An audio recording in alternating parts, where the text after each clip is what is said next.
minas syahwat. Tahu apa artinya? Memandang sesuatu dengan pandangan-pandangan yang nafsu, jelek, yang yang ketiga itu apa? Dusta. Kita melaksanakannya lagi yang tidak sesuai dengan yang diperintahkan oleh Allah. Kita mau segini tapi pertama orang yang diuji adalah dalam bulan Ramadan ini orang yang diuji yang pertama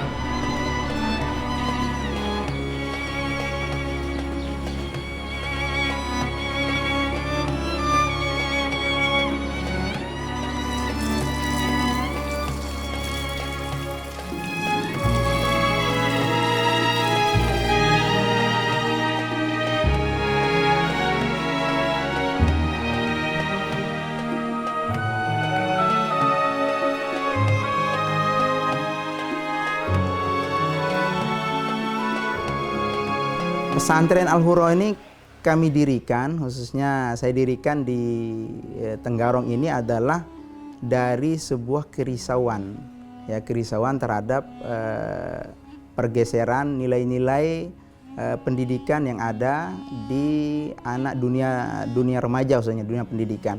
Maka hadirlah Al-Huro. Satu, pondok ini menerima semua jenjang pendidikan, juga menerima semua kalangan, baik itu orang mampu maupun tidak mampu. Di sini semua ditampung. Dalam arti ada cara-cara kita untuk bisa memenuhi kebutuhan mereka semua. Karena sebelumnya banyak keluhan. Keluhan pertama dari orang tua yang ingin memondokkan anaknya itu adalah biaya. Sekarang pesantren itu tidak tanggung-tanggung biayanya, besar sekali, mahal menurut sebagian masyarakat yang memang menengah ke bawah. Maka Al-Huro hadir untuk menjawab itu.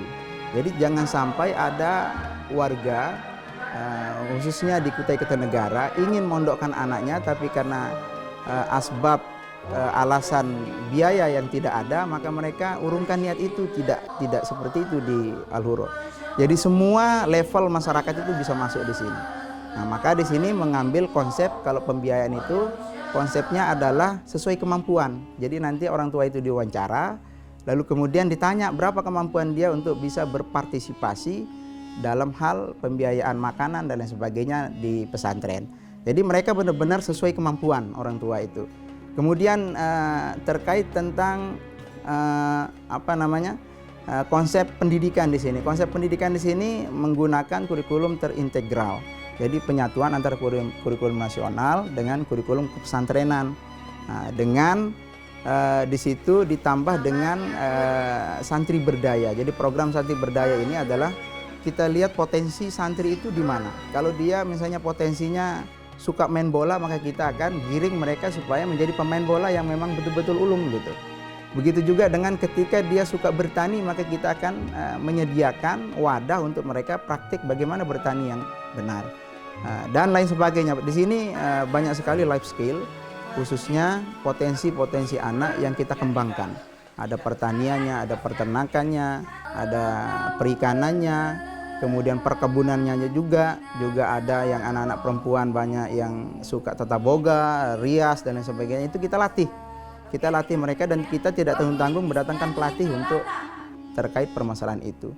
Nah, ini yang sedikit membedakan pesantren Al-Huro mungkin dengan pesantren yang lain. Jadi kami hadir untuk memang yang berbeda gitu. Berbeda dalam arti bahwa kita bisa menjawab semua hambatan, tantangan terkait tentang orang tua yang ingin mondokkan anaknya. Di sini mulai dari kelas 4 SD sudah boleh mondok. Tapi yang pulang pergi pun kita buka kuota itu ya, tapi dia full day seperti itu. Nah, kemudian program unggulan yang ada di sini itu pertama itu ada tahfizul Quran.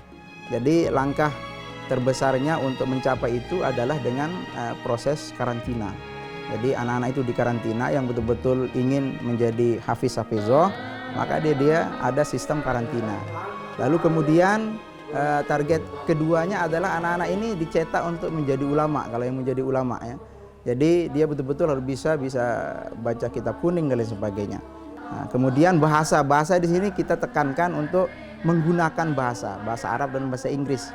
Tapi karena ini baru 2 tahun kita, jadi masih penggiringan terhadap program itu kalau bahasa Arab bahasa Inggrisnya. Tapi sudah mulai bercampur, anak-anak itu sudah berbahasa walaupun masih bercampur dengan bahasa Indonesia seperti itu. Nah, kemudian yang terakhir itu kita di sini menghadirkan santri-santri yang kreatif. Ke depan kita inginkan santri ini bukan hanya bisa sekedar bisa baca Quran kemudian tukang doa, enggak. Tapi santri di sini benar-benar cetak untuk berdaya, untuk dia bisa menjadi pengusaha, untuk bisa menjadi pemimpin. Itu yang terus kita kader di sini. Sehingga tidak terkesan anak lulusan pondok pesantren itu hanya bisa ngaji dan hanya bisa tukang doa itu. Itu kita hapuskan image masyarakat tentang itu. Anak bisa semuanya, bisa komputer, bisa rakit komputer, bisa multimedia, bisa macam-macam di sini diajari anak-anak. Tapi tentu tergantung dengan kecenderungan anak, hobi anak itu bagaimana. Nah, itu kita giring ke sana, begitu.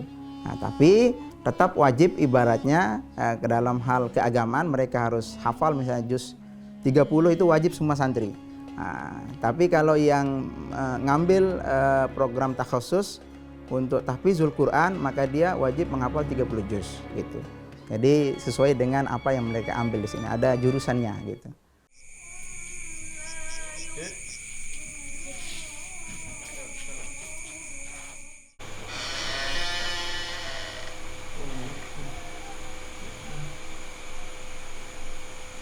Bangun. Bangun.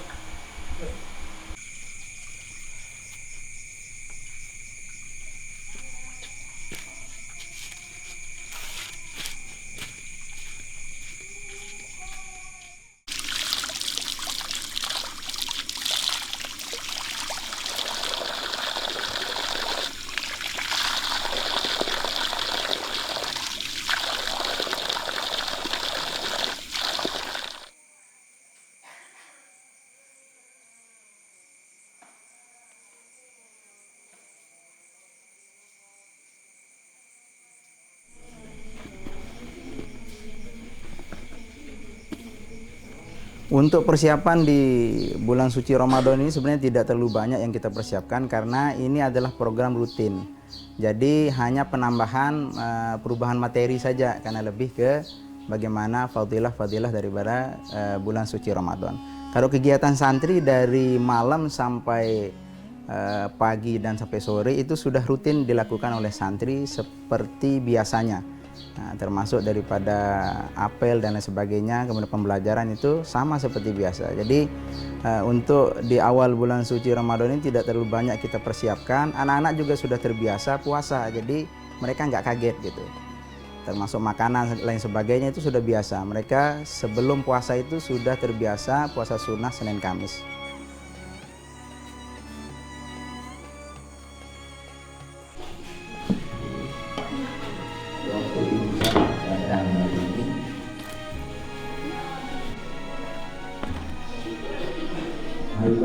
Sahur dulu.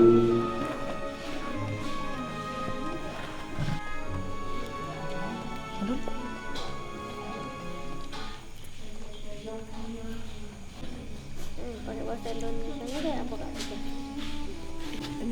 Itu wudu.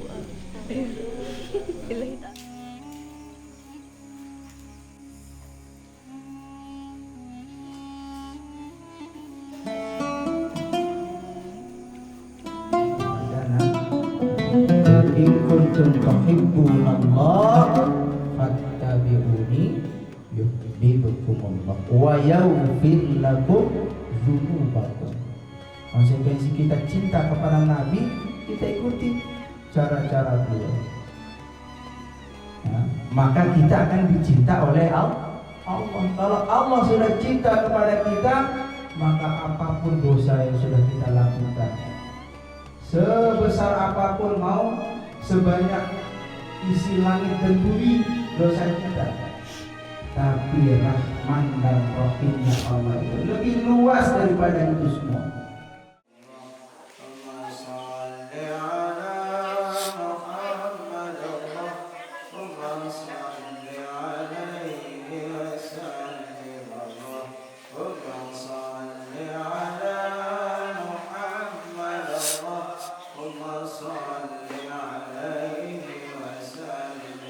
Untuk program khusus untuk di bulan suci Ramadan, yang pertama itu lebih banyak untuk tadarusan Al-Quran, kemudian murojaahnya diintenkan juga di situ, termasuk hafalannya.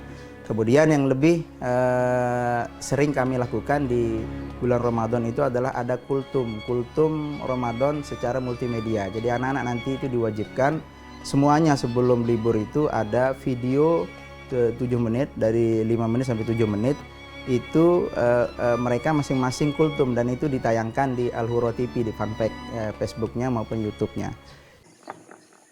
Bismillahirrahmanirrahim. Bismillahirrahmanirrahim. Assalamualaikum warahmatullahi wabarakatuh.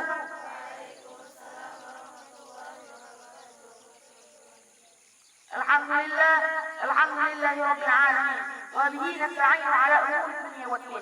Wassalatu wassalamu ala asyrafil anbiya'i wal mursalin wa ala alihi wa sahbihi ajma'in, amma ba'd. Pertama-tama, marilah kita panjatkan puji syukur kita atas kehadirat Allah Subhanahu wa taala, yang dimana Allah Subhanahu wa taala telah memberi kita nikmat hingga detik ini. Salawat dan salam tak lupa boleh kita aturkan kepada junjungan kita, Nabi besar kita, Nabi Muhammad sallallahu alaihi wasallam, yang dimana Nabi Muhammad sallallahu alaihi wasallam telah memberi kita ilmu hingga saat ini. Ya, kalau peran pengurus dan ustadz-ustazah di sini penuh. Artinya dari pagi sampai pagi lagi itu kita terlibat di dalam kegiatan santri. Nah, khususnya untuk guru pesantren. Guru pesantren itu wajib tinggal di sini. Jadi dia memantau anak 24 jam.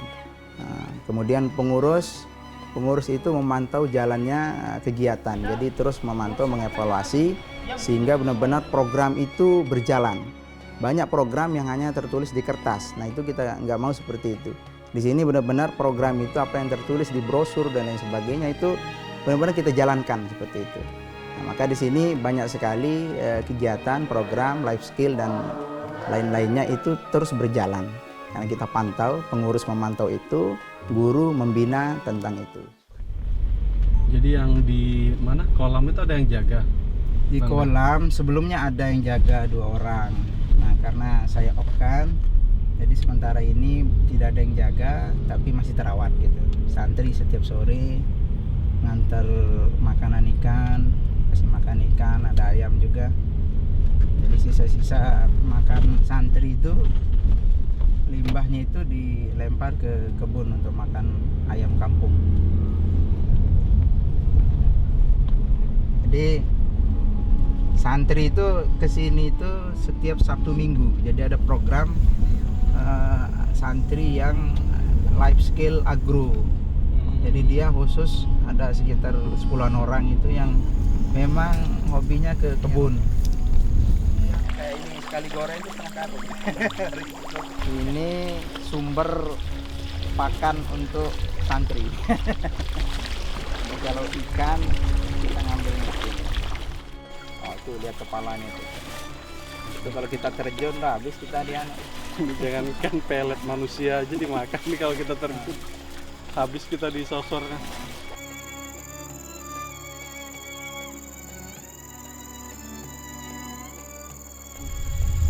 Jadi ini namanya kelulut. Banyak di sini. Nah, baunya tuh. Aromanya ini. Tapi disedot kemarin nih. Aroma madu itu di dalam di dalam kantong. Kantong. Yang jenis utama agak besar. Kalau terkait tentang kami dengan santri itu di sini benar-benar secara kekeluargaan. Artinya tidak ada sekat, tidak ada jarak mereka. Jadi kami kadang makan bareng. Kami kadang pergi misalnya di sini ada sekali sebulan pergi renang bersama. Ada juga misalnya kita ke kebun, ya santai di kebun bersama, makan bersama pakai daun pisang dan lain sebagainya. Itu cara-cara kita untuk menjalin kerjasama atau membuat mereka itu walaupun orang tuanya jauh, tetapi mereka merasa punya orang tua di sini. Nah itu, jadi jangan sampai ada sekat. tidak lagi ibaratnya kita untuk menjaga misalnya wibawa atau apa lalu kita berjarak dengan santri, tidak digunakan di sini. Jadi di sini benar-benar antara anak dengan bapak gitu, antara anak dengan ibu. Nah, mereka bisa ada waktu kami sediakan untuk mereka curhat apa masalahnya dan lain sebagainya. Itu cara-cara kami untuk membuat sebuah kekeluargaan sehingga ketika dia sudah masuk di Ahlul Qura itu merasa satu keluarga seperti itu.